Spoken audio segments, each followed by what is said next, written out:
ਹਾਂਜੀ ਜੈ ਸ਼ੰਕਰ ਜੀ ਸਾਰਿਆਂ ਨੂੰ welcome to Mahesh garment Ludhiana Gandhinagar. ਅੱਜ ਮੈਂ ਤੁਹਾਡੇ ਲਈ ਇੱਕ ਹੋਰ ਆਈਟਮ ਲੈ ਕੇ ਆਇਆ ਮੈਂ ਟੀ-ਸ਼ਰਟਸ ਦੇ ਵਿੱਚ ਡ੍ਰੌਪ ਸ਼ੋਲਡਰ ਦੀ ਆਈਟਮ ਹੈ ਜੀ। ਆਈਟਮ ਬਹੁਤ ਟ੍ਰੈਂਡੀ ਆ, ਤੁਸੀਂ ਦੇਖ ਸਕਦੇ ਹੋ।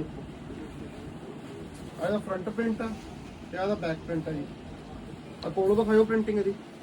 ਆਹ ਲੋਕਾਂ ਦੀ ਪ੍ਰਿੰਟਿੰਗ ਦੇਖੋ, ਕੋਲੋਂ ਦੀ ਪਫ ਪ੍ਰਿੰਟਿੰਗ ਦੇ ਵਿੱਚ ਮਾਲ ਆ, 올 ਓਵਰ ਦਾ ਮਾਲ ਰਹਿਣ ਵਾਲਾ ਵਾ, ਪ੍ਰੋਪਰ ਸਟੈਚ ਹੋ ਜੀ। ਗਲੇ ਤੇ ਰਿਪ ਦੇਖ ਸਕਦੇ ਹੋ, ਐਕਸੈਸਰੀ ਦੇਖ ਸਕਦੇ ਹੋ। ML XL ਸਾਈਜ਼ ਆ, ਸਟੈਂਡਰਡ ਸਾਈਜ਼ ਦੇ ਵਿੱਚ ਮਾਲ ਰਹਿਣ ਵਾਲਾ ਵਾ ਤੇ ਕੋਟਨ ਲੈਕਰਾ 220 ਪਲੱਸ GSM ਦਾ ਮਾਲ ਹੈ ਜੀ। ਠੀਕ ਹੈ ਜੀ। ਉਹਦਾ ਪਹਿਲਾ ਕਲਰ ਆ ਗਿਆ, ਇਹਦਾ ਦੂਜਾ ਕਲਰ ਹੈ ਜੀ।